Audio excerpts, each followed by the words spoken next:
Join us as we play Woof Days by Farplace Animal Rescue.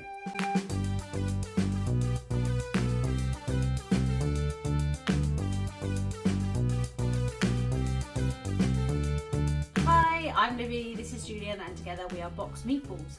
And today we are going to sort of talk you through how to play, which is very simple, and also do a game, a playthrough of Woof Days. Now, Woof Days and Cat Days are very, very similar. I think it would just basically be whichever of those two animals you gravitate towards. We have a German Spitz, which is a dog, in this family, so obviously we're going to be playing Woof Days. There is also Dino Days. Now this one is marginally trickier. It's all the same mechanism, same sort of ideas. It does have a few cards that, you know, one of them is very tricky to remove from another player. Another one will blow out the whole board but is worth a lot of points. So it just has some slightly different cards in there, but if you can play one of these games, you can play any one of the three of them. Yeah, the games are very, very similar to play. It's designed for family play and it's designed for 6+. Yeah. And the rules very much are, on your turn, you can play a card or you can pick up a card. There's no hand limit, you can have as many cards as you want, but the game will end instantly once someone has placed a dog, a cat or a dino on every single day of the week, which we have here. So we're going to be playing cards, drawing cards and racing towards that end. There is some slight take that mechanisms in it, but it's very, very slight. And because you're both drawing from the same set of cards, the chances are you'll be able to do something back to any opponent that's done things to you. Yeah, we've found when we've played it, if I've perhaps maybe given Julian a 0-point doggo, he's managed to give it back to me on the following turn. So you want to be careful how mean to your opponent you are, because it's going to come right back and bite you. So let's get into it and a game of it. We both start. We must mention that these were very kindly gifted to us by Farplace Animal Rescue. They are raising money for charity, but they have given us these copies in order to create playthroughs and things. If anyone does want to see perhaps Dino Days as a playthrough as well, then maybe put some comments down saying that that's what you would like to see, but we are showcasing Woof Days, as we said. Woof Days.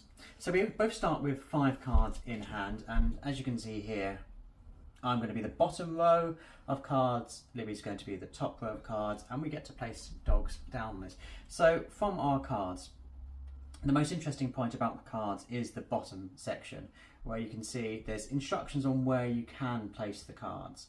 At the top of each card, you're able to see they're worth points. So this Labrador card is worth 1 point at the end of the game, if it remains the top card on my days of the week. So shall I go first? Sure. I'm going to start with the Labrador because I just broadcast the fact I have a Labrador.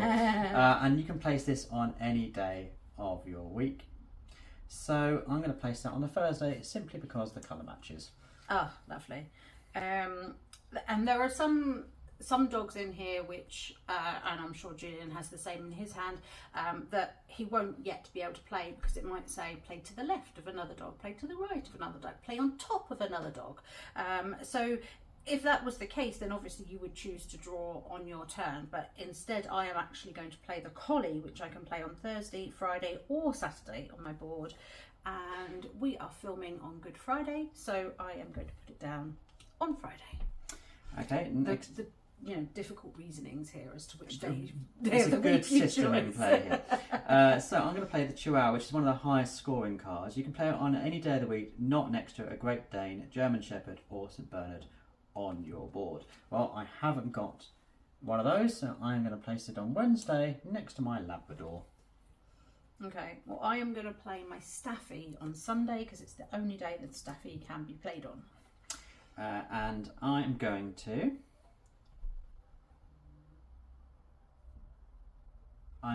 play the Yorkshire Terrier, and we've got some Take That coming in here. So this one says play on any board with an adjacent dog and move the adjacent top dog to an empty space on any board. So I'm going to get rid of my low scoring Labrador, and it's got to go on an empty space. I'm going to place it on Saturday to get a poor scoring card onto Libby's days of the week. Excellent. Well, I'm going to reverse that. That's what I'm going to play the St Bernard play on top of one of your own dogs. Move that top dog to an empty space of another player.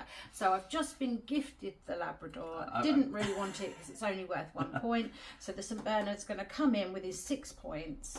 And that's going straight back to me. Put him on Saturday, and then I will put him on Monday.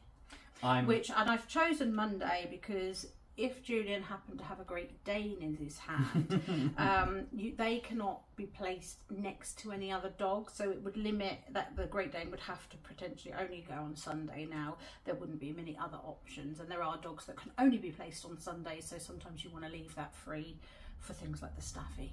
So I've only got 2 cards in hand. Yes, same.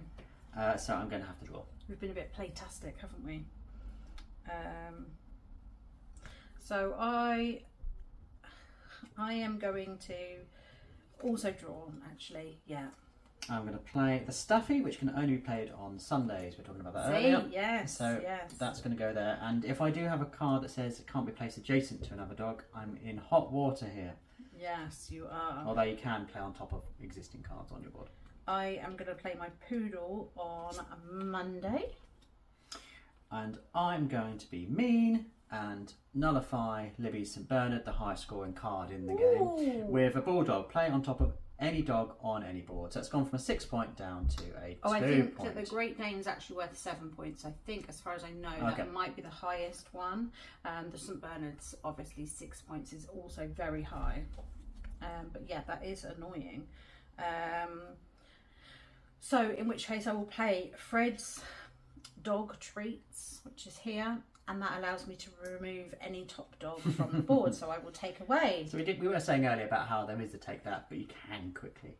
Very quickly alter it often, if you have the right cards in hand, obviously, or if you've been hiving them up. Because I did think about playing that Fred Treats and taking away the Chihuahua because it's one of the highest pointed dogs on Julian's board. But I thought, I'll just hold it in hand and see, and then it is actually more useful to me to be able to score the 6 points, I think. And there is a kind of balance on how many cards you want to have in hand to give you options, and how quickly you want to get your dogs on the board. Because in an ideal world, you want to have all your days of the week full, while your opponent's got quite a lot of gaps because they're going to have less chance to get points. Yeah. So with that in mind, I'm going to play Zoomies, which is probably one of the cutest cards, which allows you to swap your Monday dog with someone else's Monday dog, which is going to mean I get rid of the Labrador.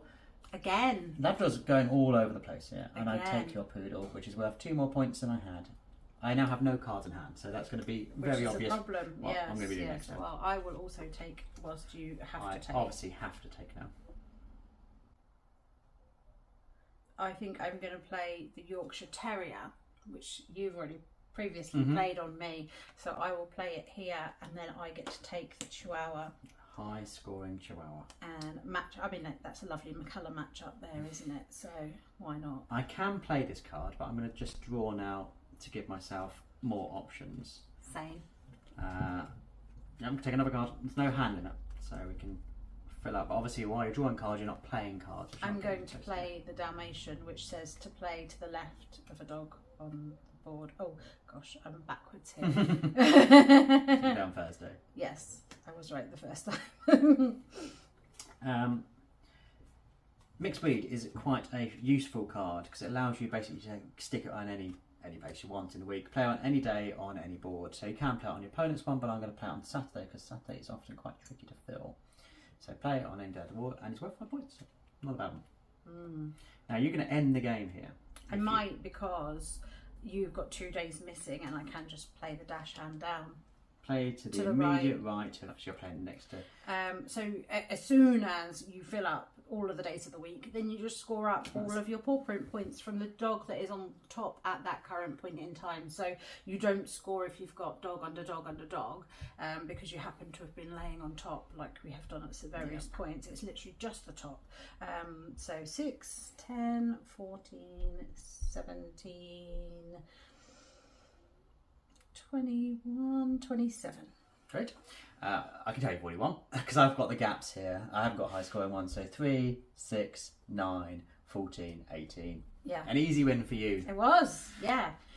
So super cute little animals, pictures here for the dogs, and the cats are the same, as are the dinos here. I mean, you've got these lovely dino feet instead of the paw prints in these for all the days of the week, and it's a little bit more earthy tones. You can see in these colourings with the dino feet, the earthy tones, and there are some lovely similar art, but obviously all of the dinos, and they do something a bit different in them, so yeah, it does give you a bit of variety. But that is Woof Days. Yeah, so Woof Days and Cat Days play very similarly, so if you prefer cats. And it is obviously 2 players with each box, but there's nothing stopping you getting multiple versions of the game to play at bigger player counts. Yes. So it's two players per set of cards. Yeah, which is why it often says an opponent rather than yours, or in case you do merge some sets together, so you can make a higher player count, which is super handy. But your perfect sort of game that you can travel and take about with you, and if you're waiting for a meal in a restaurant, then it's very quick to play, so you know that you're going to finish the game before anything's going to be arriving at the table. We played it the other day on a train. That's very simple. And we played it with younger children. Very easy, as you can see, very easy rules to grasp. So yeah, that was Woof Days. If you're interested in getting hold of this, have a look on the crowdfunding if that's still available, and you'll be able to get a set of 3. And obviously all the proceeds from this go to the Farplace Animal Rescue. Indeed. It's a charity donation where you're getting a game back as well. Yeah. So that's fantastic. They do also have a larger game Farplace, so if you are interested in sort of being able to help more in terms of the animal rescue charity, then do have a look at their bigger box game as well as these little mini pocket games. It's more of a traditional board game, these obviously card games. Obviously, if you've never seen us before, I'm Julian, this is Libby, and we post a board game video on YouTube at least twice a week. So if that's your kind of thing, do consider visiting us on YouTube, subscribing, and you'll get to see all our new content. You will. Yes. And join in the discussion if you're watching this on YouTube. What do you think of this game? Do you play similar games to this? And are you going to be rushing out to get hold of Woof Days, Cat Days, or indeed Dino Days? Do let us know down below. And, what's your favourite breed of dog, and have you seen it here? And do we need a German Spitz in a future expansion for this game? Absolutely. But as always, thank you so much for watching. Bye.